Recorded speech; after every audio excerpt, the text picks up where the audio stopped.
Live. Oh, do I need to get? Yeah, I need to move. I think I'm live. I don't have anyone here right now to confirm, so hopefully I am. Looks like I have sound. Looks like you can see the screen of where you're coming in from, so hopefully you can see that. Hopefully I'm coming through. I don't know. I'm sorry I'm late. And I wasn't able to send any notification out, so some of you will miss this majestic live stream. And why am I so far over here? I don't know what's up with the camera angle. I kind of had to rush over here and get this going. I don't even know if I can see people. Okay, some people are here. Zoe's here. Great to see Zoe. And Sarah's here holding it down at the house. Rainy Minnesota. Go buy Jake an alarm. Oh, trust me, it is not an alarm. It's just, I don't know. These lives get the bottom priority. You know, I'm fighting with it just like all you guys. The thing that makes us the most money is the last thing that we do. I fight with it just the same as anyone else. Mega Chuckles is here. All United States. Erica McClellan's here. Bruce Roquette's here from Las Vegas. Someone just put a card out in Las Vegas today. 2 of them. Who was that? They don't have a shout out.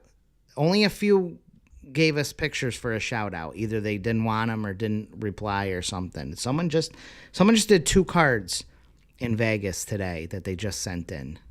Good to see you, Zoe. Thanks for holding the live stream down here. Alan Sloan is here. Let me go up to the comments to make sure people can hear me. Dan's here. Yeah. Les hears me. Okay. It's okay. I'm here. All right. Everyone's here. Oh, there's an echo. Freaking Cam. All right, let me look in here and see if I can figure out this echo. Maybe that'll fix it. I didn't change anything, so I don't know if this is... I'm going back in here. MV6 is the only thing. Maybe if we take that out. I don't know if there's still an echo. Perfect audio. Okay. Alan Sloan says perfect audio and video. Echo is gone. Good. Okay. All right. We're here. Oh, Earl Carvin is here. Earl Carvin is here. Did you see in the Facebook group, Earl? I was hoping you'd see it. That someone had who's been putting it's a couple. They've been Rachel and what's his name? Dalton. Rachel and Dalton. He was having trouble with realtors getting on the card, and I had mentioned, I said, 80, I think it's like 75%, close to 80% of all realtors didn't sell a home in the last year, have not even sold a home in the last year. So, like, yeah, you can talk to a lot of realtors, but it doesn't mean they're actually decent realtors. Like, by far, most realtors are just hobbyist realtors. So when they don't want to do any advertising or they complain about things being expensive, they were saying they'd rather buy 10-cent clicks on Facebook. Apparently they could get 10-cent clicks on. You're most likely dealing with a hobbyist. I just thought that was fun. Wish we could add more memes and GIFs here. Oh, I wish too. Praising the software. Oh boy. Orlando. Jeremy Roots here in San Diego. Zoe's going to Japan in September. She going all the way to Japan. Any of you ever been to Japan? Anyone ever been to Japan? I'd love to go to Japan. Erica McClellan says she sold a $1,500 ad last night in a micro hire with 2 other cards they're looking to be on. Very nice. I don't have an example here to show. Sometimes we see them on the shout outs, but I really should have a physical example. When you have a double ad, so I'm assuming that's a big ad. When you have like a double ad on a 9x12, it stands out. Like a double ad, when you actually have one to show, people will be like, I want that, because it stands out. You're not late, Ed Jr. Online. Great to see you. Jeremy Ooh, with another one, Jeremy. 10K plus 10K coming in. Ooh, I can't wait. I cannot wait to see that. We got a lot of people here, all on the East Coast. Only a couple on the West Coast. The Zoe and someone else, and Earl Carvin. And that, I think the B's Bruce Rogat. That's over in Las Vegas. And then someone up there in Minnesota or Michigan or something. And someone in Mexico. And a bunch in Florida. It's great to see everyone. I don't have as polished of a thing today, and I didn't send an email. I'm sorry. I couldn't. I'm short on help this week, so I wasn't able. Plus, our kitchen's getting remodeled, so I've been spending a lot of time at home, and that's been a real. We had to go away for a couple days, and it's oh my god, kitchen remodel not fun. Is relatively smooth as it's going. This is not it. I don't want to deal with this again. But I have a great topic because I want to talk about postcard response, and I'm going to be doing so many videos with postcard critiques and revamps, and I can't wait to do one where I just overhaul the postcard that you can see every step along the way. I want to talk about increasing response. There's a simple way, and there's an unlock.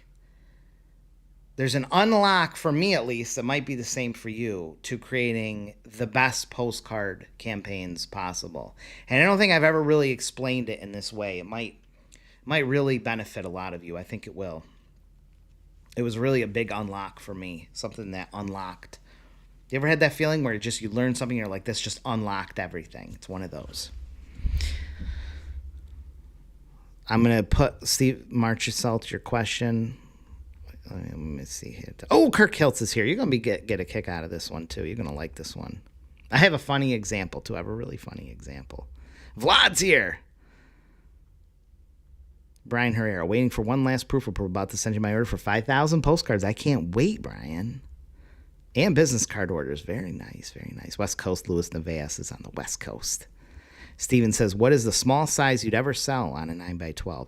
Well, I don't mind the column ads, so they're perfect. The columns they're little. They're only 1 inch by. So I don't have a column ad here. I try to keep stuff like that around, but I don't. Little. I would do long. Oh, these right here. What are they? 3x1s or something, or 3x1? I think these.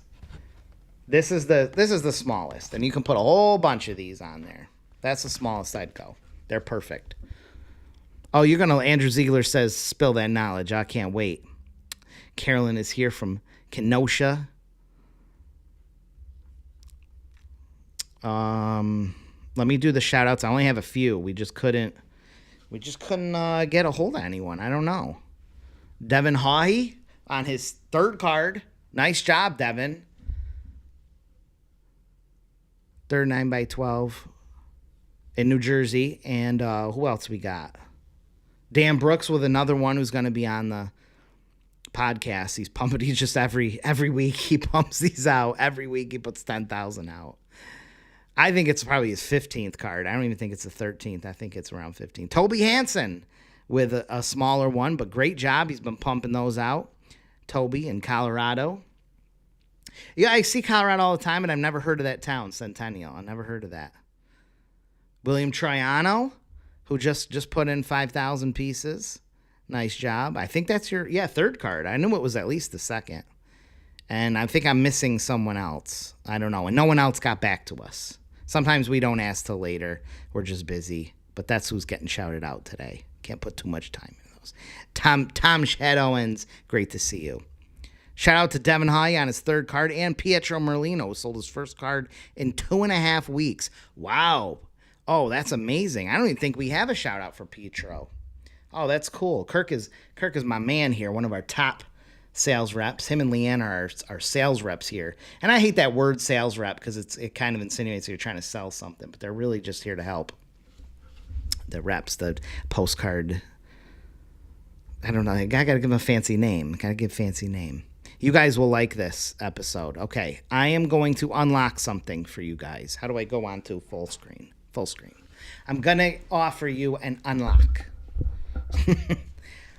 I'm going to be doing a lot of content on design and critiques. I have a ton of you sent in critiques for your postcard. I want you, the business owner and the marketer. So some of you are just small business owners of whatever business, and some of you are marketers.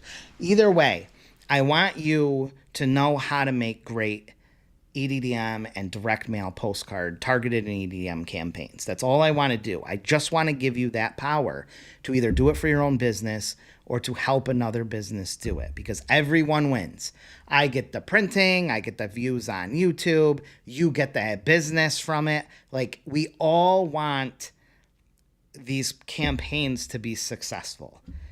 We want everyone to win, right down to the consumer. We want to be able to bring something to the consumer that they find is valuable, that they want to buy. Direct mail. This is the biggest unlock for me, I think, that I can share with you.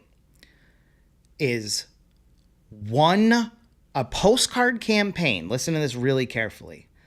You'll see other videos on this I'll mention a lot, but this is the first time I'm really talking about this. Kirk Hilt says, call me daddy. And Tom says, marketing executives. Yeah, I guess we don't put a lot of time in that. You know, a lot of people would spend so much time thinking of the perfect name. We don't think about all that. I got to start what Bruce Rogat says so I can get back to that. Here is Steven says, I love your philosophy. It's totally true. Isn't it incredible to sell something that is just we want to help everyone? I want everyone to have the best design possible. We want our clients to have the best design, the best postcard campaign, the best chances of winning. We want them to get so much business because everyone is going to grow, right down to the consumer. Everyone. There's no losers in it. There's none.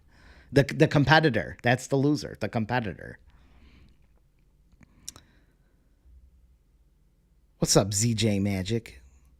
So here's the, that's Zach. That's my boy, Zach. Here is the biggest unlock for I can't get sidetracked here, for postcard marketing. Postcard marketing is 100%, 100% about probabilities. The whole thing is about increasing your chances, your probabilities. If you think of yourself at a soundboard, mixing board, you know, when you have all these dials and there's some things that the master volume causes a lot, big difference. And there's all different little EQs and stuff that do little tiny changes. That is what postcard marketing is like. It's the biggest unlock for me. It should be for you too. And I'm going to demonstrate it in a second. Everything, 100% of it, is about increasing your probabilities, your chances of whatever the goal is, of the person taking an action.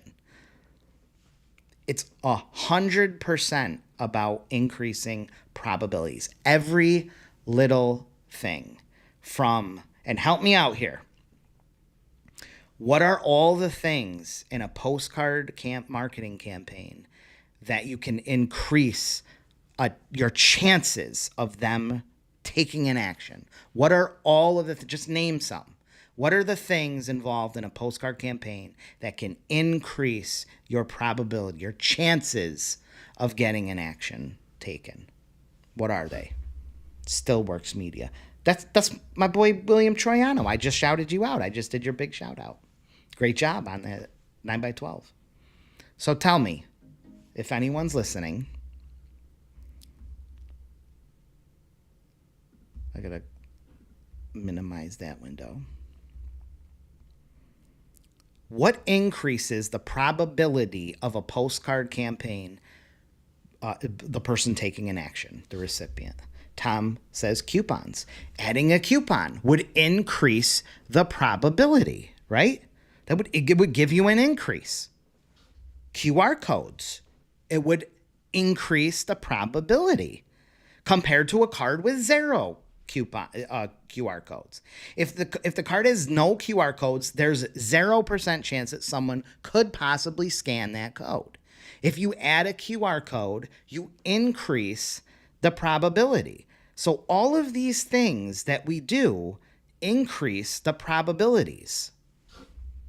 Kirk says a concise message, not too overloaded with text, a strong offer, enough quantity. The quantity thing, if you send more, you increase your probability. If you send 10 mailers out, what are your chances of getting it's one thing. If you send 10,000 out, your probability increases. Limited time, balancing scarcity. Maybe making the postcard have a limited time offer. And how you construct that. Maybe you can increase the chance of someone believing in this limited time. So you have adding a limited time or of urgency or scarcity. And then you have how credible can we make this limited time? How urgent can we make this limited time? We're increasing the probabilities. A clear offer. So maybe it's clarity, readability. Can they read this thing quick? FOMO, fear of missing out. These are all things that increase your probability. All 100% of all postcard marketing is probabilities. It's just you increasing your chances. How much can you do to increase your chances? The best postcard campaigns figure this out over time. You know, they see something working, they add something, and it works even better. And they say, oh my God. And then over time, you look at their campaigns and everything is it's like you just took the sliders and just shoved them all forward. And in some complex things, you have little tiny, just like a sound producer, an engineer, little tiny things that can make all the difference. That's another really good unlock.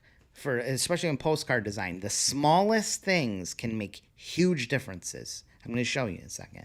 Little tiny things can make gigantic differences. Trust signals, Steven says.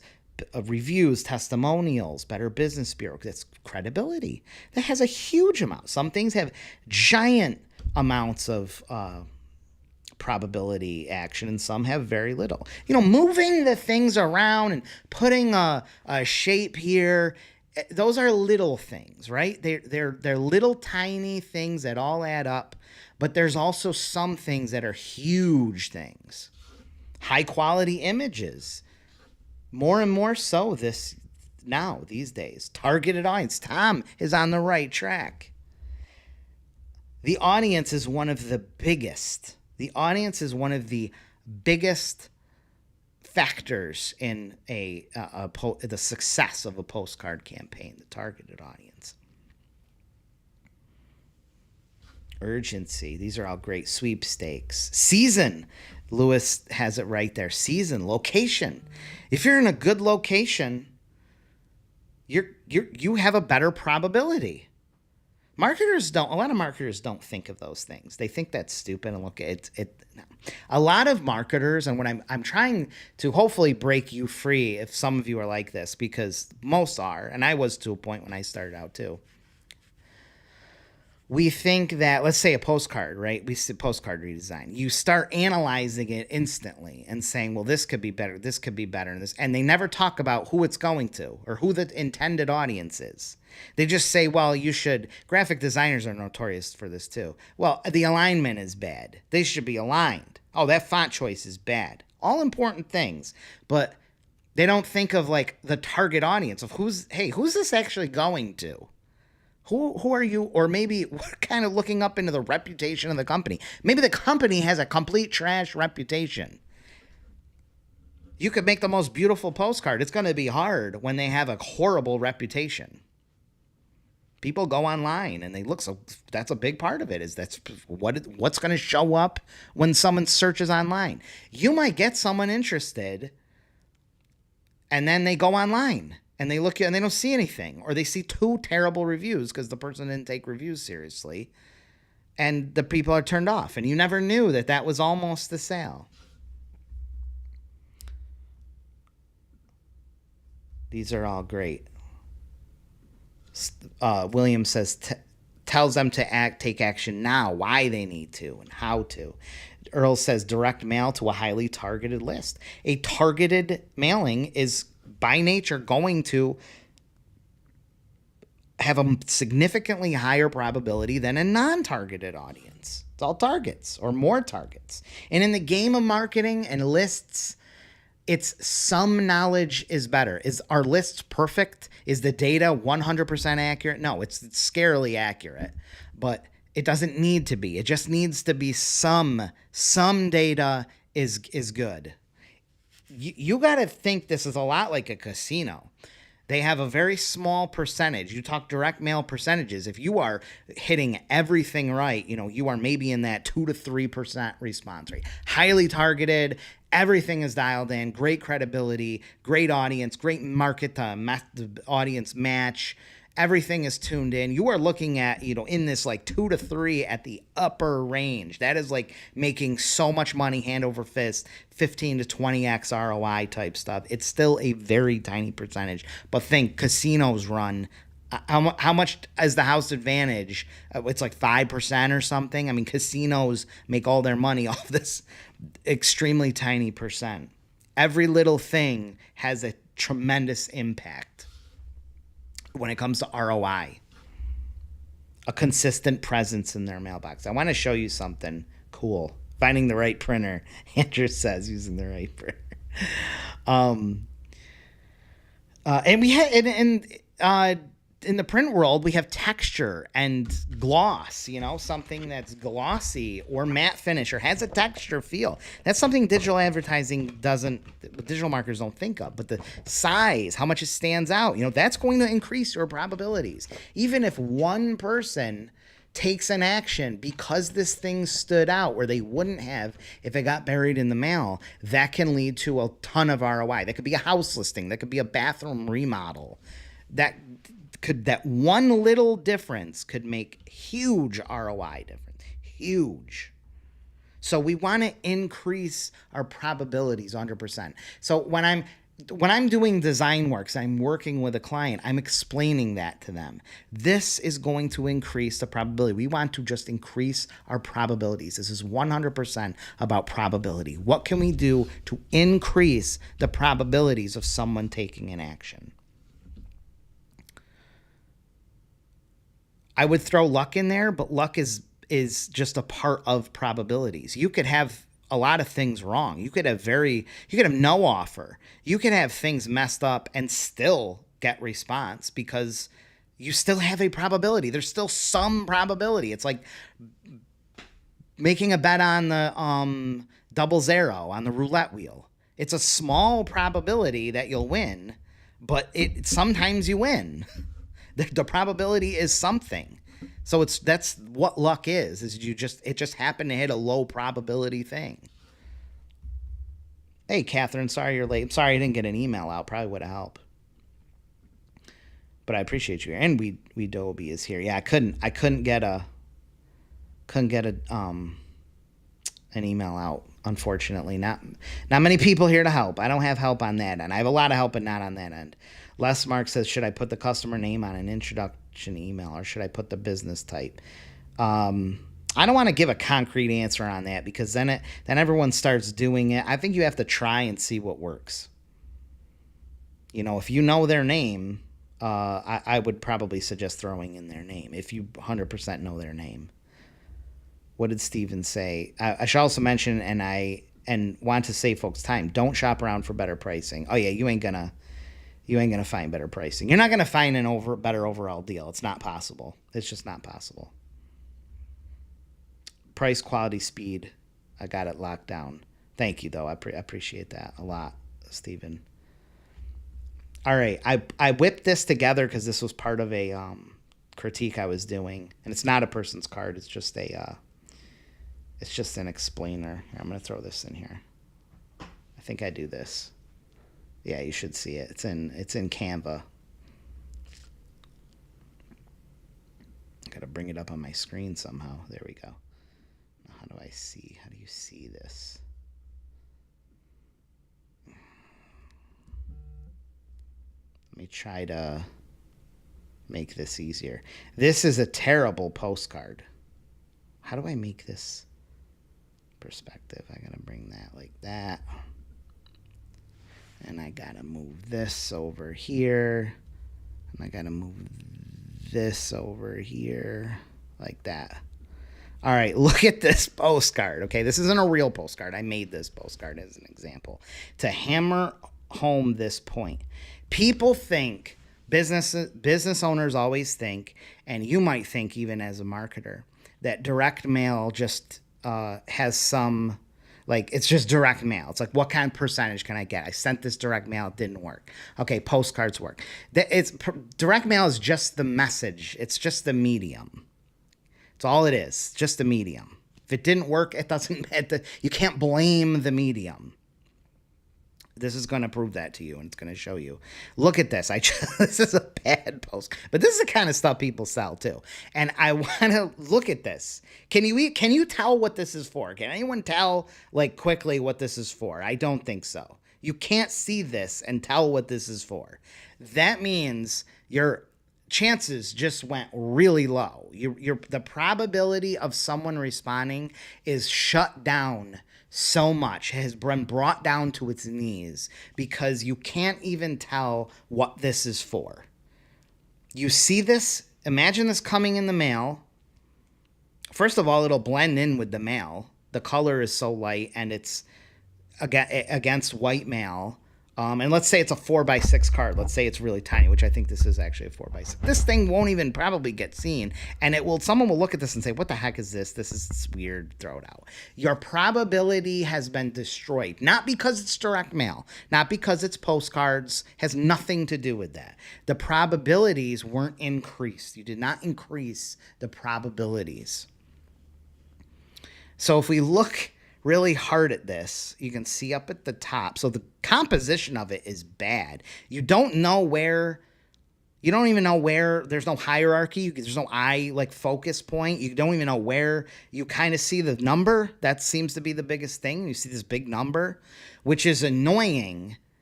The little piece of advice. This is just bombs dropping off every 5 seconds in this video.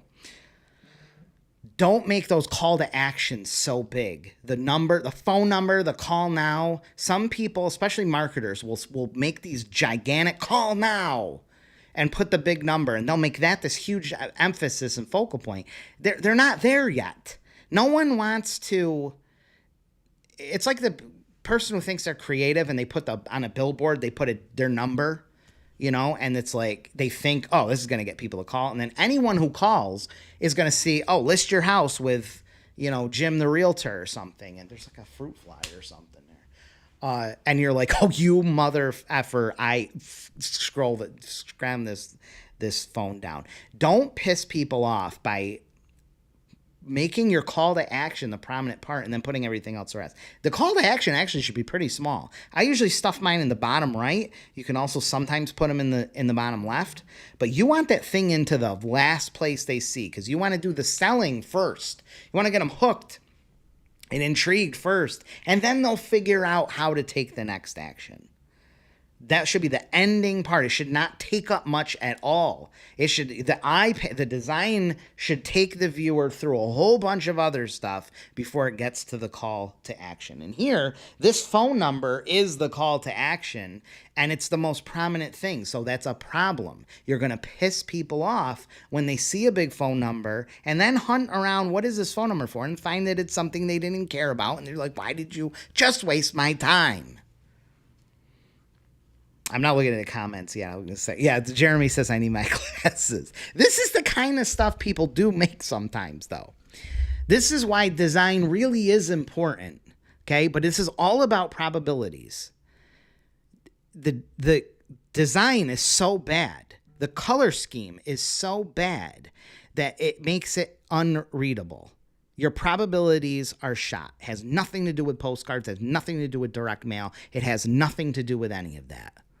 So when people say, oh, direct mail doesn't work, I tried it. This has nothing to do with the medium. This has way more issues that I just want you to be cognizant of. Now, if we look at the very top, you can see it says the lawn mowing, and I actually mistyped it on purpose to lawn mowing. Okay, there's an O in there. Do you think misspelling that will increase your probabilities of anything or decrease it? I can guarantee you it'll decrease the probability of someone responding. There are people who are totally anal about spelling, and they won't do business with someone who misspells something wrong. I'm not saying it's going to kill your campaign, because stuff gets misspelled all the time. There's times where 3 of us can't catch a spelling error, and then we see it when it's printed. And that just tells me that most people aren't even going to see that. But Would you rather have it spelled right? Yes, because you may lose some people when you misspell things. So do a spell check. Okay, you increase the probability of someone responding when you spell things correctly or have the grammar proper. Like, it's just a thing that increases probability. Is it deal breaker if you don't know? None of this is. But there's probabilities that we're pushing. It's also, this font is horrible. I picked the most scriptiest font. Why is this a bad font? Well, it's so hard to read. It doesn't contrast with the background at all. It blends in. It's kerned too tight. The letters are so close. It looks so, and who would do a lawn mowing ad that fancy? Like, this is crazy. This is just crazy. We didn't even, I don't know if anyone mentioned it, but we didn't even talk about the target audience because we're being stupid marketers right now and not thinking of the first thing that we should be thinking of, which is target audience. Who's this going to? Let's imagine this is going to the worst parts of town. This is going to the lowest income routes. Did we just decrease their probability? Yeah, you probably put it to zero. There's going to be no homeowners. Then people that have a disposable income to hire someone to mow their lawn. And this thing doesn't look like something that would attract someone with very little money in a bad area who might need their lawn mowed, because this thing looks like it's maybe trying to be upscale. It's got this fancy font. It's just so much working against it. These probabilities are down to nothing. We also have, I'll look at these comments in a second. So if I haven't replied to yours, don't worry. I'm not replying to anyone's in just a minute. We have in the middle the website. I see this all the time, and it's a Wix site, HTTPS. You don't need that anymore. You don't need the www. You don't need Wix, a website that says Wix sites. That is going to hurt your probability. No one's going to type that in. I made the thing yardcut749 Toledo.com, book now. Like, this is stuff I see all the time. You got to think, we do 20 to 30 campaigns every single day. I think it's in that range, 20 to 30, like I would say average to 6 days a week, 20 to 30 campaigns a day. I see every single week. It's thousands, tens of thousands of campaigns, probably 100,000 campaigns. I see this all the time. No one is going to type this out. Even if they're interested, the chance, maybe they don't want to call. Maybe they want to go on the website, but they can't because this thing is so hard to type in. Your probabilities have shot down so low. So how could you improve the probabilities? Well, you could make it a better web. You could pay for a domain and get an actual site like yardcut749.com, yardcut.com. Adding the Toledo in there might seem smart. It might not. I don't know. It depends. Are you targeting Toledo? Are you not targeting Toledo? Imagine if you're targeting 2 cities over and you're being branded as Toledo. That might hurt. And you're in Akron or something. Why the people in Akron are like, I'm not doing business with someone from Toledo. I want someone here. I love the book now. If they can't spell, that's why they're mowing lawns there, which is fine. Like, that's fine. You can get away with that totally. But there are people who are super anal about that. Erica says, so I've heard the upside down ads, which drive me nuts as a brilliant marketing design, gets you noticed. It could. Used properly, totally could. You would have to think, does that increase my probability of being noticed? Now, there may be other ways to get noticed. And I think the bad thing is you could easily say, oh, I just need to get noticed. And then everything works. Getting noticed is not, it's like throwing the phone number on the billboard, putting a giant phone number on a billboard. You will get noticed. It will stand out. Does that mean more people are going to react? Probably not. So if you're thinking that getting attention is the only thing that matters, that's not the case. But if you have worked on all the other things and you say, what else can I do to get this message? I'm hitting the right audience. I want to make sure this thing is getting noticed. Everything else is dialed in. Maybe I can throw a headline upside down. Maybe I can throw something off on there to make it stick out. This color scheme is horrible. Imagine a landscaping company with this color. Just something as simple as color can have a tremendous effect on the probability of someone reacting. Just that, just a simple change of the color would have a tremendous difference. Look at this. If I take this, of course I can't see because Ecamm shows you 6,000 different windows and it clutters up your whole workspace. I can't even see. I have to move all these windows around in order to see it. Look, if I take this and I just change the color, can't see a color because of Ecamm, to a green. Oh my God, Ecamm is the worst. Let me find a dark green. This is so, but Ecamm is literally the worst. All right, let's say we have something like this. All of a sudden, that one change, if you can see that, suddenly changes things dramatically. A simple, tiny change just instantly made a huge difference in probability. A lot more than a ton of other things. All of a sudden, just making that green. Why? Two reasons. One, this is now easier to read. You can suddenly read this thing easier, which will increase those probabilities. Readability is a gigantic, it's a big dial on the mixing board. It's a big, making something readable where it's easily read. Huge difference. Now, all of a sudden, way more people will be able to actually see this, which increases that probability. And two, the green is landscape. So when you see lawn mowing, this makes sense. Oh, it's lawn mowing. Okay. You could come to the conclusion that this is just some, this guy's probably not too bad priced. He doesn't look like he's an expensive guy. He looks like he's probably good at mowing lawns. And there's his number. You would get people calling from this. You send out enough of these, way more compared to that. The ROI would be a bazillionth improvement just changing that to green. That's how important color is. Color and readability. Just that. Increase. It has nothing to do with direct mail. Direct mail has a lot of benefits and stuff and advantages, but it's not going to do the selling for you. The design, everything you have to push these probabilities in your favor. Direct mail is not going to do that. The Candace says, good in for those not keen on design. And my thing, and what I'm going to make a lot of videos on and things here is I'm not teaching you the hows. This is nothing of how to change these. Those are technical. There's a million graphic designers, and you don't have to be doing graphic design. The how isn't important. It's the why. It's the why, so that you can say, just like a good music producer or director, the director is not running the cameras, is not editing the film. The director is saying, we're going to put this here.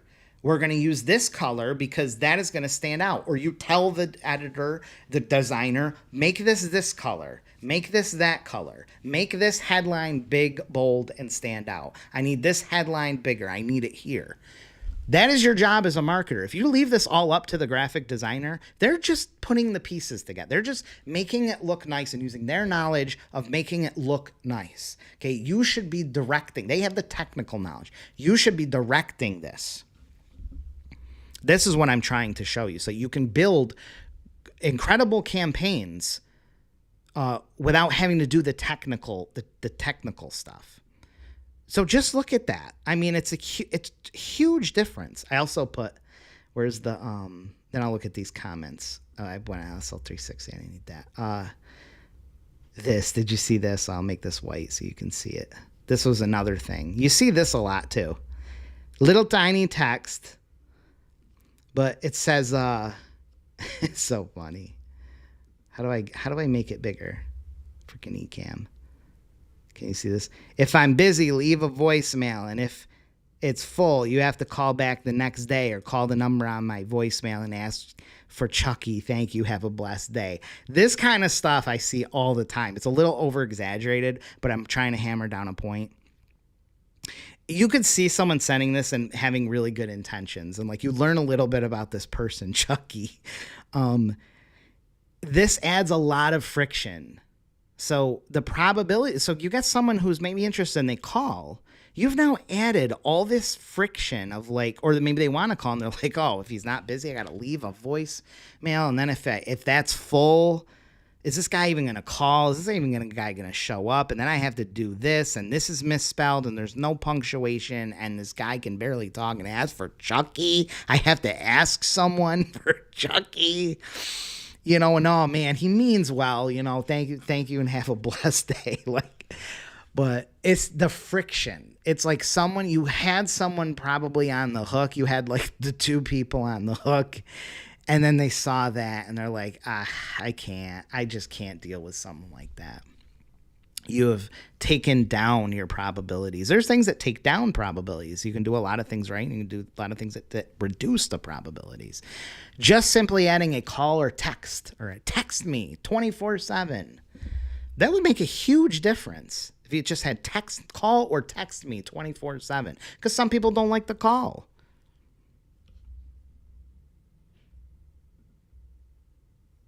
Chucky. Asked for Chucky.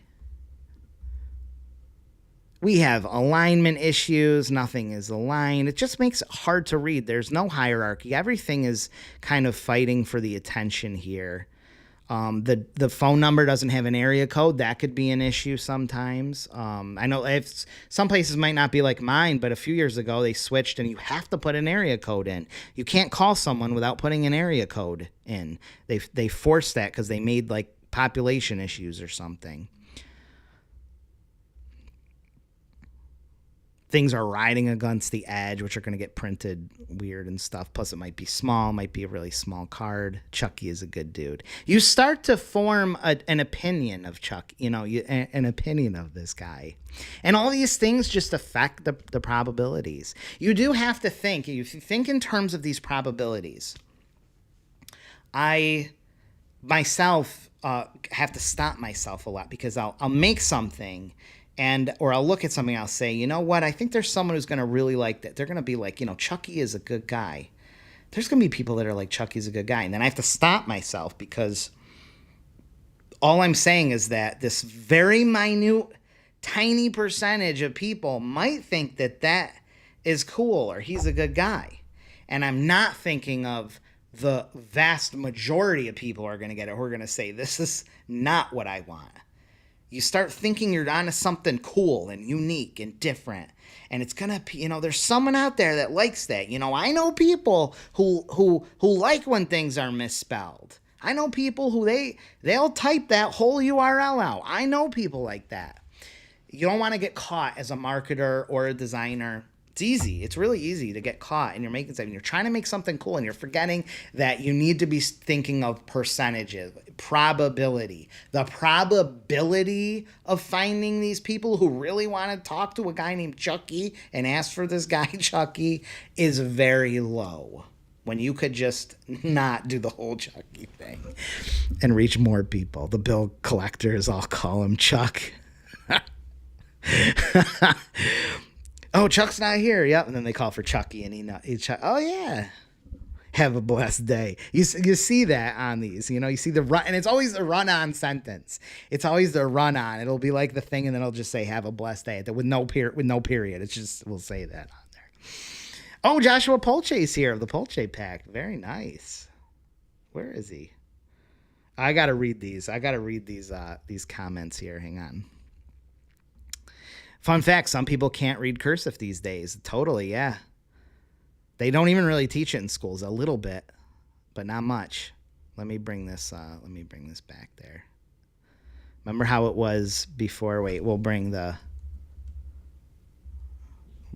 back. There we go. And I'll dupe it and put the green in there so we can always see the other one. Color makes such a huge, dramatic difference. There's even like accent colors. I can't wait to make all these videos and stuff. Like, look at this. This is not going to mesh with lawn mowing. It's more readable. It's definitely more readable, but it's not going to, you're not going to think this is a landscape or a lawn care. It's just not going to mesh. It's just not going to work. Or you'd get crazy and you do something like these bright reds and stuff, and they stand out, but doesn't mesh with lawn mowing. So just throwing the green in there. Automatically, you realize this makes sense. Lawn mowing, okay. But you could fix. Hopefully, you can see this on the screen. You know, this is the font. I just picked all these terrible fonts. Ecamm is so bad. I'm not a big fan of center alignments, but it's fine. We're just gonna center align things, and if we just imagine just changing this to something else, lawn mowing.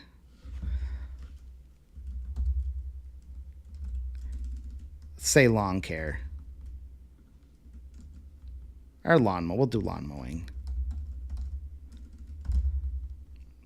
That font isn't the best for that because it's so tight, but you can increase. Anton is like impact. It's kind of like impact. There's much better fonts to use, but it doesn't matter. You could just do this. Look at how much better that is. And we're not using any images. We're not using any graphics, nothing fancy.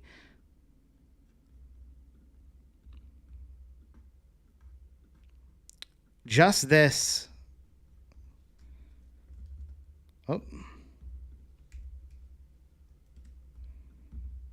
I'm going to read your comments in it. 409.com or something. You know, something like that. That's a bad script too. A bad thing too. We're not, even if we do 3 different fonts, which is not the best, but even just something like that is a world of difference. The probabilities are through the roof. This card right here would make a bazillion more percent ROI and more money than this. And this has nothing to do with direct. Same, if it was sent to let's say a targeted audience, same audience, this one is going to perform significantly better, make a ton more money. The probabilities have simply just been changed. You've increased the probabilities just by making it clearer to read, less friction, and using green to match with the industry. That's it. Erica says they stopped teaching. They stopped teaching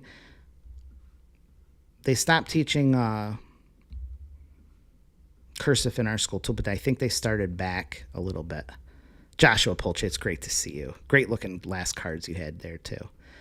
Rhonda says, I'm not a fan of upside. I pretty much ignore any business that use them. Yeah, you run that risk of just getting people pissed off. Earl says, when spending thousands, let me put on the big one so I can see it a little easier. When spending thousands for solo direct mail, use a great marketing designer. Rob Smith adds little cost per address and can be reused. There's times where we'll revamp people's cards and make modifications, and the first thing I ask them is how many. Sometimes people will email and they'll be like, here's my postcard. I want to send this out. Can you check it over? Because a lot of my videos I say send it to me so I can check it over, make sure it's compliant. Most of the time it isn't. But I'll see things that are like really should be changed. And the first question I ask them is, how many are you mailing? Because if they're just going to mail 500, if they're saying I'm thinking about mailing 500, I'm not going to get into whole design things and stuff because that's not going to make a difference. And they shouldn't have to spend money on a design. They're just going to send 500 of them out. Someone's like, I'm sending 5,000. I'm looking to send 5,000, 10,000. Then we're going to be talking design. Then I'm probably sending them off to Kirk or Leanne to get them on design. Ed says, I once got a coupon magazine sent back to my office that was marked up with a red marker by an English teacher. The very nice letters about proofreading. She was very nice about it all. Eric, it's funny. I can totally see that happening. Erica says, or they email you, just so you know, you have this spelled wrong. I've heard the upside down. Oh, yeah. That's what you asked me. I'm just catching up on these. Jim Delariva, nice to see you. Chucky. Oh, I'm a little bit. Oh, Saquon with the $5 super chat. Thank you, Saquon. I appreciate you, man. You've been giving me lots of these. Is it possible to earn $500,000 annual with postcards? Earn? I don't know what you mean by earn. Do you mean revenue? Do you mean profit? You got to be a little more clear with that. With just postcards alone, you could do $500,000 revenue with just sending postcards. But I think it's ridiculous. I have a long video somewhere in my YouTube from maybe a year ago. I have like a 45-minute podcast where I really talk about that. And there are people who make $400,000 or $500,000 revenue, about like 200,000 profit, somewhere in that range, $250,000 profit. And all they're doing is selling postcard spaces. I think that's crazy. The money isn't in to me, the money isn't in the postcard ads. The money's in the print, the targeted mailings, the solo mailers, all the stuff that you get from getting these people on the postcard. So if you're making $500,000 revenue of 9x12 postcards and share postcards, I think you should be making $1 to $2 million just on the other stuff that you sell them. That's really where the money is. Charles, they'd have Charles. Is Charles there? Probably a good bill collector would ask for hey, is Chucky there? Oh yeah. Where's that furniture? They still rent furniture. You got to repo the furniture. You ever did? I'm trying to think if I ever had to rent furniture. I don't think I did. I'm surprised when I was a lot younger I didn't do something like that. You rent a couch and stuff. And they come knocking on your door where they want that couch back. Imagine repoing them couches.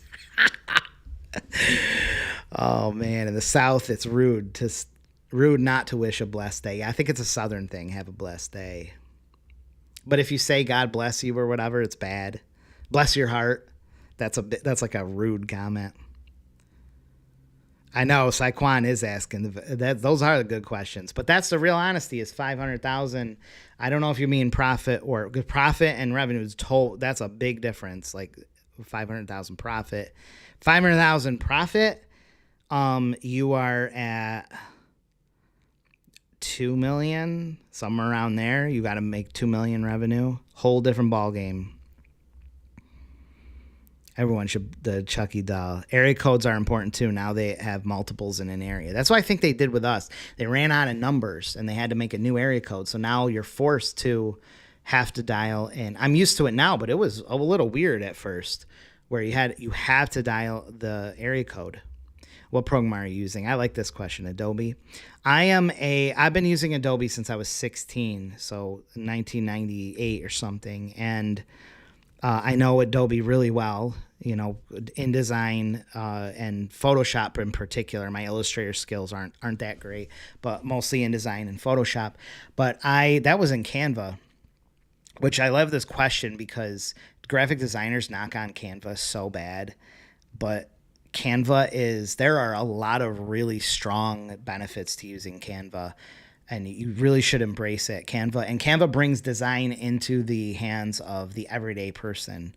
I'm not that, what's it called, where you have to hate her political figure and just like, she has so many actors and actresses and music artists. She is just top name when it comes to portrait photographer. And there's instances where she's saying, I don't even know how to use the camera. I couldn't tell you. People ask, what are your camera settings? I couldn't tell you what. I can barely use this camera. She doesn't do any of the editing. She doesn't do any of the set. But I think this gave me a lot of strength as a business owner because I same thing. I don't care about the technical part of it. I don't care. If you want to be a good business owner, you can't get wrapped up in these things. It's a tool. All it is a tool. Someone really knows the editing programs in and out. Someone knows the camera. So you have to be responsible for the bigger picture, the overall. There's like the film director. The film director is not editing the film. They are not putting together the score. They're not setting up the lighting. They're not the director of photography. They're not running the cameras. They're not processing they're not even writing the script. But they are responsible for the whole thing being the end product. So you as a business owner can't be freaking obsessed with these little technical details. Canva is an amazing tool. Incredible tool. And I guarantee you, I guarantee you, I can make a better postcard than most anyone. Me and Rob Smith would go absolutely head to head. I don't know who would win, and I'd use Canva. It is a 100% can make, and I have a video where I redesign a guy's postcard. You'll see. Canva will blow. I can make a postcard that will blow any designer you can find's postcard out of the water. I'm 100% confident, and I don't care. They can make it in InDesign or whatever. Canva is just a tool. Oh, Chucky. Bruce, you should watch the replay. The I asked for Chucky. Joshua says, I'm catching up the comments now. How do you upscale for large format? I know you've been able to do that. Oh yeah, Canva does. That's a good question. Canva does have a limit on big sizes. So you can get away, a couple answers to this. What you want to do is do half the size. It's typical for large format to be printed at 150 DPI or even less. The bigger it is, the less DPI you need. Billboards use like 10 DPI. A billboard uses like almost no DPI because it's so far away, you don't need it to be razor sharp.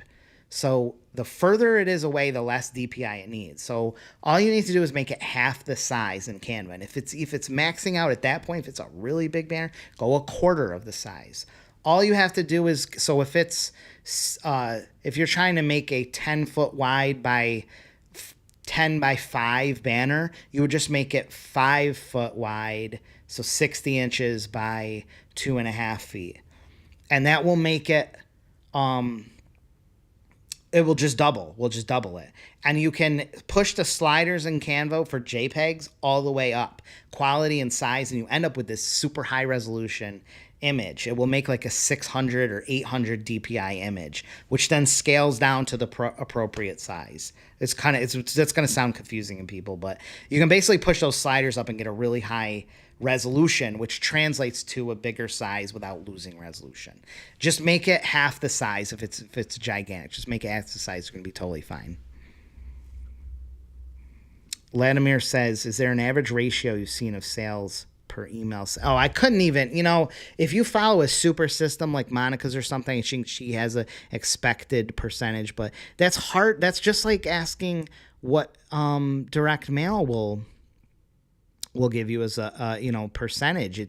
It depends on the audience. If you have a really tight list, if you just scrape some random addresses, and just scraped a bunch, it might be all bad address. There's no percentage of that. If you've really honed down and done manual looking up and found really good emails and you've really crafted everything well, you may have a higher response. You're pushing the probabilities forward. So there's really no average on that.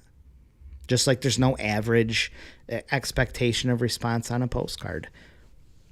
I didn't mention on Chucky's postcard how much the biggest effect has, which is the list, the audience. That's the biggest effect. Let me go back to Chucky's card here quick. Let me go to the original. Chucky's card, if it's sent to, we talked about a low-income area, the worst, lowest income area, this is going to have almost, doesn't matter how great this card is. You could send this card, you could send this card, you could send a beautifully designed postcard. Wouldn't matter because the target audience, it's not the right audience. There's only going to be so many homeowners. There's only going to be a few. And those few homeowners living in the worst neighborhoods are probably not the people who going to want to have their yards cut. So you have everything working against you. Now, if you took this postcard and sent it to the very best targeted list of people, you have increased your probabilities substantially. And then you do just this simple change here, just that, you will see a dramatic difference because of the list, just because of the list. If you are not sending it to a targeted audience, the right audience, you're killing your campaign because you're not getting targets seeing it. You're not getting a matched audience seeing it. And I know Joshua wants to see, do I have time? I could talk about it briefly. EDDM versus saturation, or EDM versus targeted. We could talk about that. I hope I answered that question there, Joshua, my man Polche. Lewis says, to be clear, you're saying that it's easier to get to 500K net. Your 500K net. It's 2 million plus. Probably more than that. 2 million. 500K net. No, 1.5 million, I think. 2 million, somewhere in there. Okay. You want to hit 500K net a year. You're not going to do it through 9x12.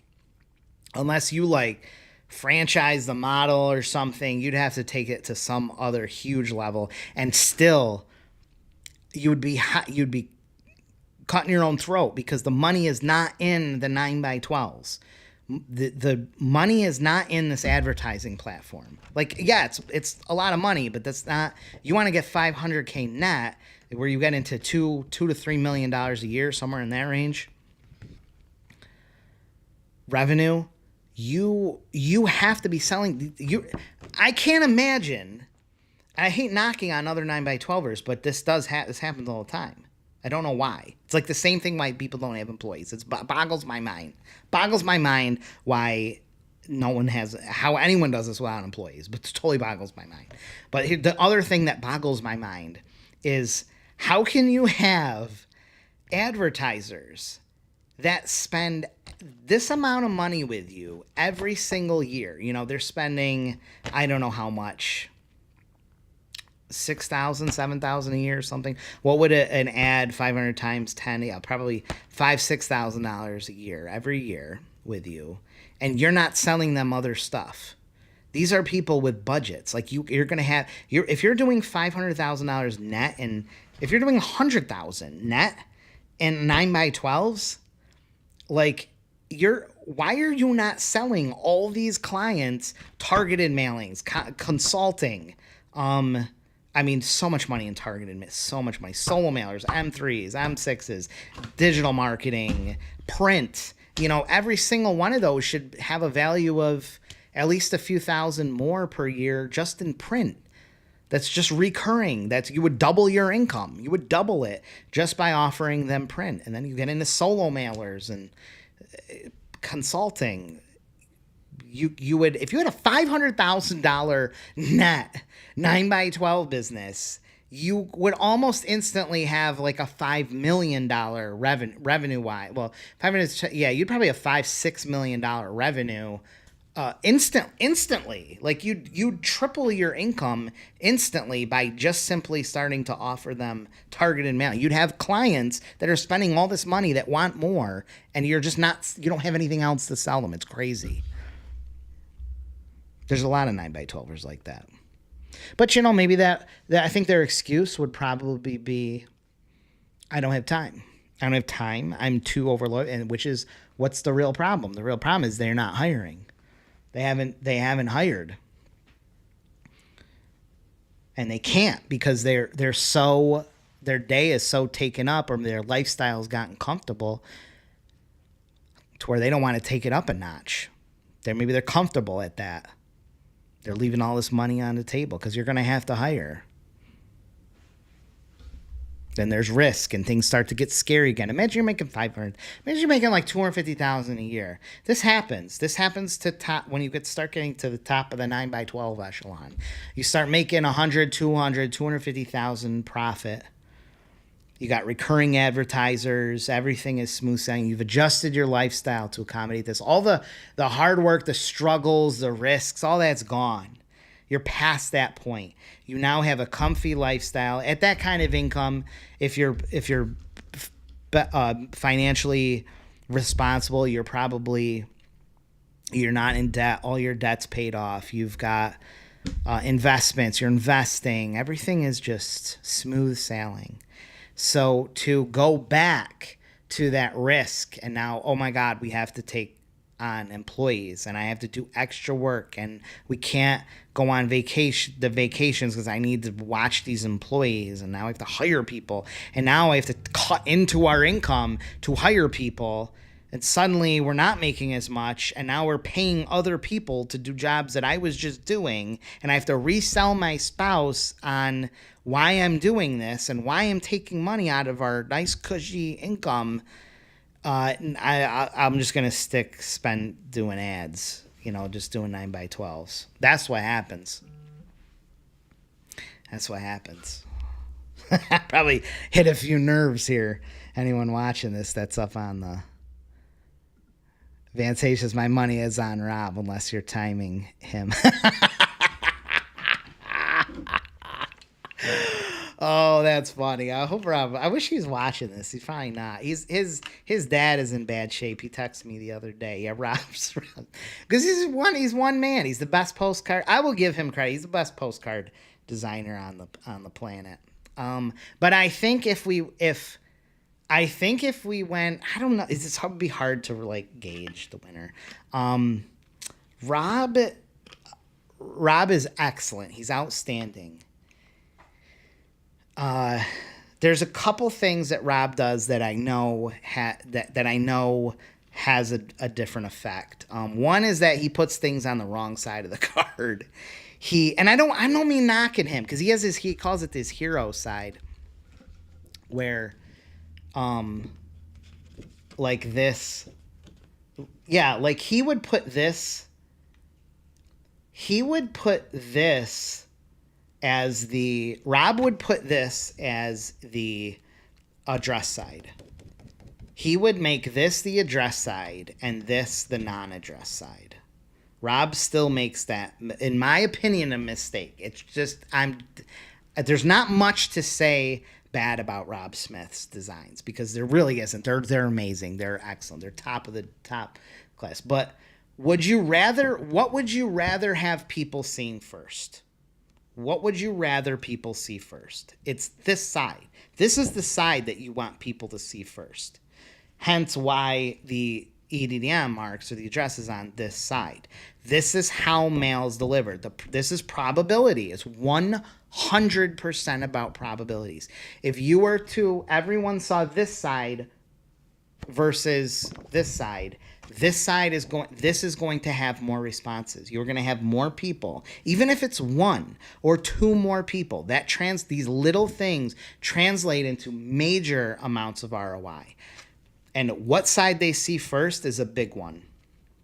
Rob would put this. He would make this the because he views this as the less important side, and he views this as the most important, which is true. So he would put the EDM marks on the less important side. That's one of my main things with Rob.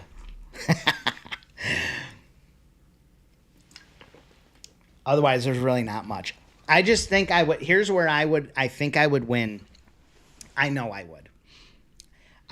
If you could perfectly test it, I know I would. I know if I put all my focus and Rob put all his focus in, this is where I would win. Is because I would find more advantages in the list and in the advantages of the card. And I've worked with Rob enough to where I see a difference. When I do a postcard design for someone, when I fully put my all into it, and I can't do these a lot because they are so intensive, I go through all their socials, all their website, and I dig around. I'm not so concerned with the design. I think my design is top tier. And you'd find a lot of, if you looked at me and Rob's designs, they're pretty close. They're very similar look because we use a lot of the same principles. But I will find the advantages that company has. I'll do more research. I'll find the features, advantages, benefits, and I will hammer on those advantages. I will find the little things that company does that could be buried in a review. I'll go through all their reviews and I'll find what people are really raving about. I'll find that common denominator. I'll find something that's drastically different than the competition, where I don't think Rob will put that intense level of effort into. So there would be an advantage or something in there that he wouldn't have that would make all the difference of the performance of the postcard.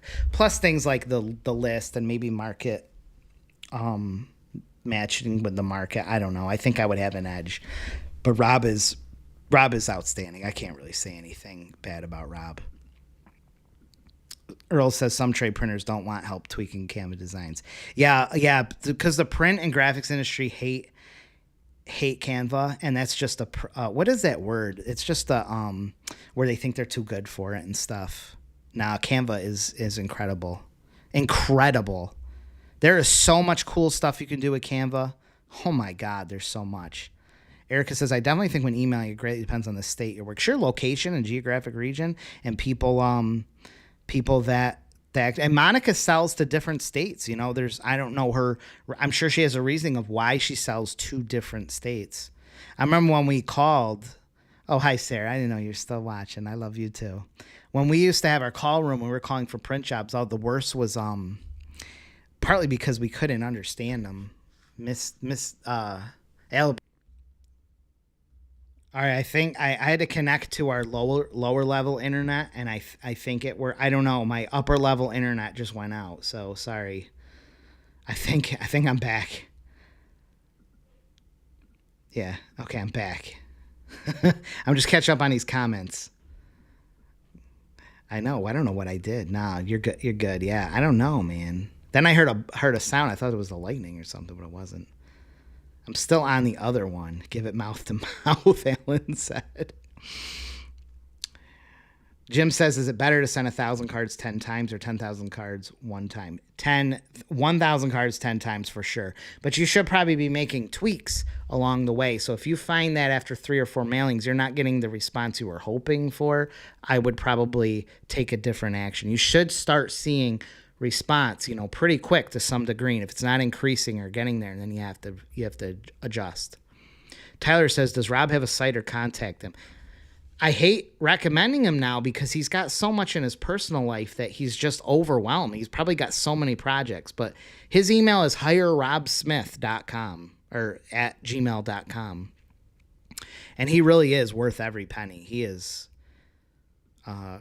personally, I think Rob, I wish he was watching. I've told him this many times.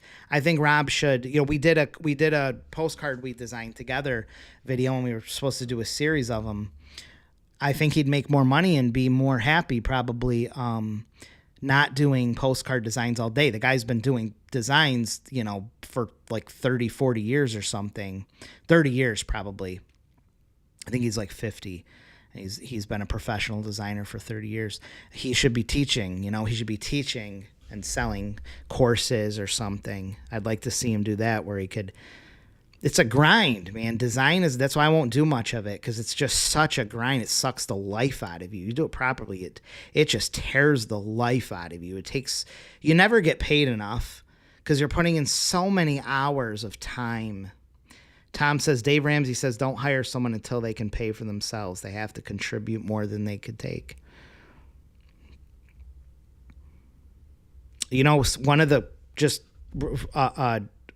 hiring people should never come out of your pocket. Shouldn't.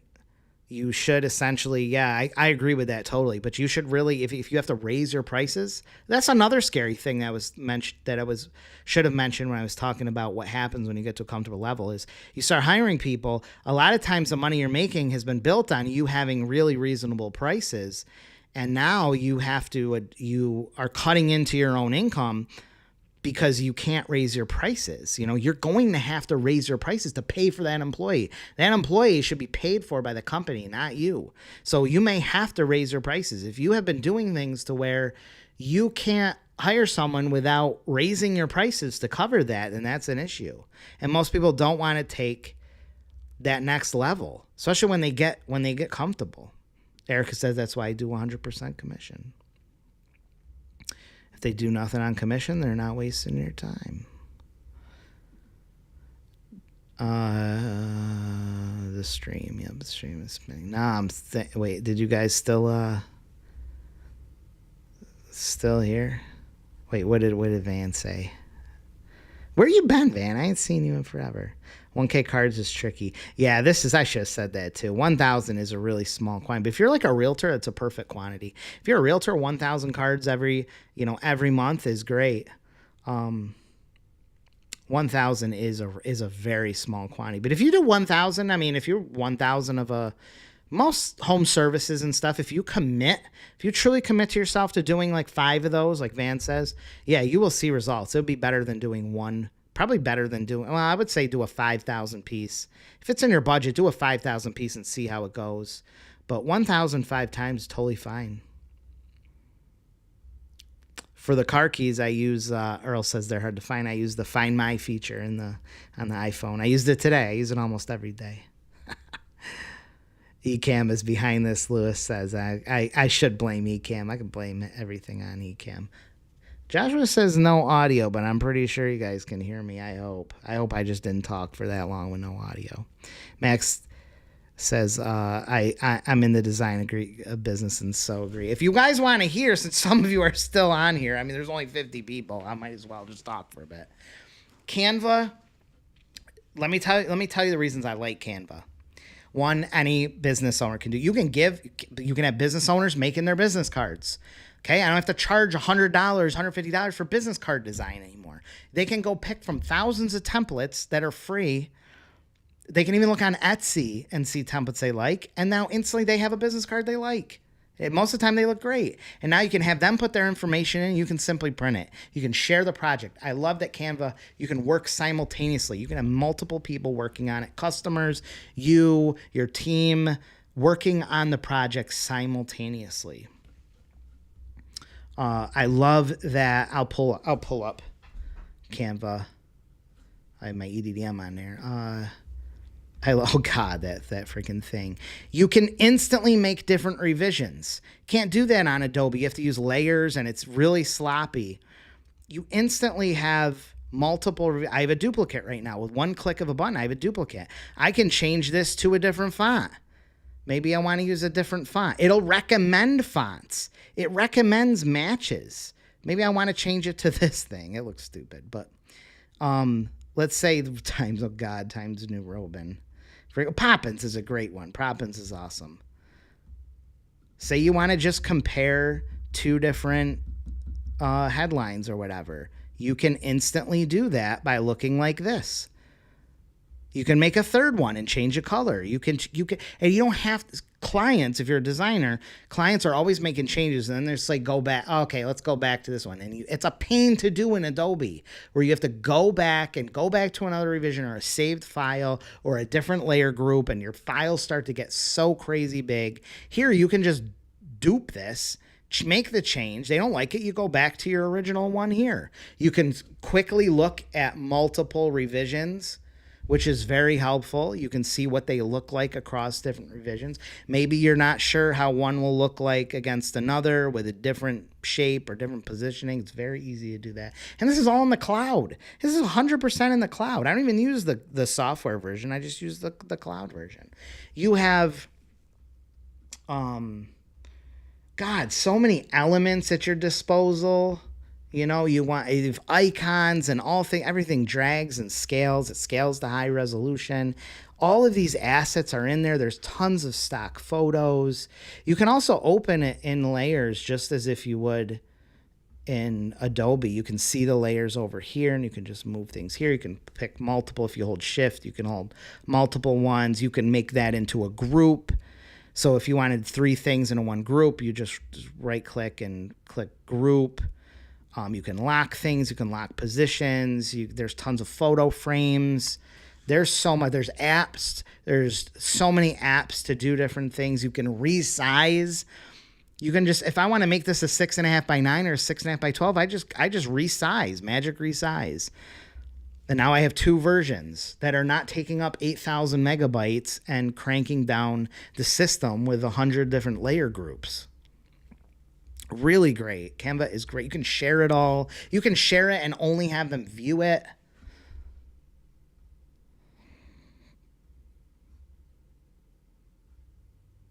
Oh, did Van give Rob's number? Rob gonna get freaking mad. Rob is fantastic. I can't say nothing bad about Rob. Did I miss? Yeah, Joshua freaking. Okay, let me answer this question here that you had, Joshua. I will make a separate video, but You had asked, Joshua, EDDM versus targeted mail. I'm just going to give you a basic real quick so you're not left in the air. Billy Bender, he's not on here, but he was asking the same thing in New Jersey. Go on, good marketers should do this. I don't care if it takes a little time. I don't think you'll matter. Go on your SL360 account. Get that account if you haven't yet. It's free. You just have to be a legitimate business. You can use USA Data, though, in the meantime. USAData.com, free lookup tool. Take the area that you were going to send, so EDDM, the zip code or the neighborhoods, and pick the target audience that your client wants to go to. So if they're a home services, homeowners, right? It's got to be homeowners. Maybe the incomes. Just get a targeted audience and run those demographics in USAData.com's list compiler, or SL360 if you have it, and see in that same area and see how many there are, how many actual targets, how many homeowners of single family homes, of people under 65, people married or something, where you've narrowed down to targets. Direct targeted mailing and EDM are only about a 2x different. Targeting is about twice the cost of EDM. You can't use as big of cards, but you can use pretty big cards, and it takes longer. You got to give it another week or two to get into mailboxes because it's just a longer process. It's got to go through the mail stream, but it's about twice the cost. But if you have, let's say your EDM routes are 5,000 people and your targeted list is only 1,000 people, well, why are you sending to 4,000 non-targets? So what's cheaper, sending to 5,000 of a mix or 1,000 direct targets? So you will find in almost every case, besides things like restaurants and pizzerias and like barber shops or everyday commodity type stuff, if it's anything that's a relatively high ticket, targeted mailing is way cheaper, way, way, way cheaper. You'll be able to cover larger areas because you'll only hit targets. It will be overall substantially cheaper. And your response percentages will be higher because you're hitting a targeted audience. Carlos says, I like that. I'm a graphic designer and interested in this business model. Stay tuned because on my videos coming up, I do a top level redesign, and I'm probably going to do a lot of them. They're fun when I can do them on YouTube. And you'll see kind of the ability that you can do. Well, I think a lot of people don't realize what Carlos is new to the channel. Thank you for joining, Carlos. A lot of people don't realize the kind of quality you can actually do in Canva. And if you're a stuck-up graphic designer that only works in Photoshop or is just simply only worked in InDesign, Photoshop, or Illustrator, you may not realize the capability that you can produce top tier level stuff in Canva. The learning curve is really small, but you do have to dig in there to figure out how to do things. You know, you can't do things as you're so used to doing things in Adobe. It takes a while to get used to how to do them in Canva because it's more of a consumer based thing. So to get different shapes, you have to be a little more creative, but I will show you. If you watch in this video that I have coming up, I'll show you. Your mind will be blown at what you can do. There's so much you can do in Canva. Lots of free videos. Someone said, Bruce said, I asked earlier about nonprofits 513. You should start it. Let me find, I'll type 501 and see if it shows up. I don't see anything in the comments that said about it. Can you say it again, Bruce? Because I don't see anything that says nonprofits. I'm searching the comments. I might have missed it.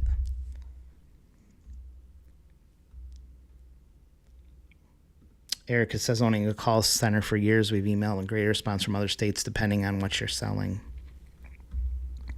I missed that comment. Thank you, Andrea, for letting everyone know that I was trying to fix my internet. We have two internets here, upstairs and downstairs. And the upstairs apparently is out. Lewis says, how important is it to exclude apartments from the 10K sign? Well, you can't exclude apartments if it's EDDM. You can't do that. For example, if there are 500 to 1,000 apartments there, you should still include it if they have 70K plus salaries. The only time I would include apartments for a targeted mailing is if you're in a major city where people with money live in apartments. If people with money, if your target audience lives in apartments, then yes. But that's only in major cities where they're living in condos. You're talking about major cities where it's like you can live in a luxury apartment or you can buy your apartment. For the rest of the U.S. where you rent an apartment, no, you would want to avoid that.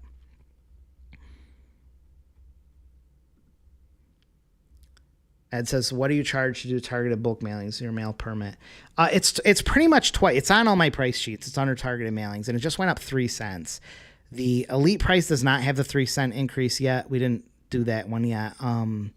But it's in effect. It hits Wednesday, but anyone doing target mailings now, the postage isn't going to get ran until Saturday, until after this weekend. So it's 3 cents more. The regular discounted rates have it though all included. It's about twice as much. So you're like 80 cents or so per piece, roughly there, compared to 40 cents all in. And you get intelligent mail barcoding, which is cool. So we put it's called an intelligent mail barcode. I don't know if I have one on hand. It's a barcode that this is a QuickBooks letter that came to me. The mail carriers have to scan it, and every single piece is scanned. You see when every single piece gets scanned delivered. It's pretty nice. Canva does have tons of templates. Oh my God, you can find so many templates. My business has made so much money over the years. The recent years that I've been embracing Canva because I can have people make things. Let's talk about grad banners and signs and wedding invites. They can make them. They can buy these things on Etsy for $3 for a template or use a Canva one for free, and they make them. And now you don't have to charge someone who's spending maybe $100 with you $200 in design. They don't have to pay anything in design. They design it, you fix it in Canva, it doesn't take much, and you can print it. It's like all of a sudden, all this small stuff is within the range of everyone to make. It's really nice. Ed says, I've used Canva since 93. Canva's pretty tough for me. I think if you watch these videos that I'm going to put out and you just watch me make stuff, I think you'll see how easy it really is. It's just different. I switched from Adobe Premiere editing to DaVinci Resolve a few years ago, and I thought that was going to be a horrible switch, and it was really weird, but I would never go back. Adobe is pretty far behind the curve. Canva is making leaps and bounds of progress, and Adobe is not. Thank you, Andrea. Andrea holding it down. Jane's internet connection went out. I told Jane to get Starlink. She needs to get Starlink in the Philippines because that internet is rough sometimes over there. She's got all these different kind of hotspots and stuff and whatnot. So Andrea has been doing all of Jane's work this morning. It's been pretty rough. Bruce says if you want to save 10 cents per card. Oh, yeah. Wait. Can you mention that for people who would like to donate to a nonprofit? But you have to be the nonprofit. I don't know what you're saying. Nonprofit. If you have a marketing permit under your nonprofit, it's 10 cents less. It's totally true. If you have a nonprofit and you want to do a mailer, get a permit if you don't have one, and you will get 10. It is 10 cents less in postage.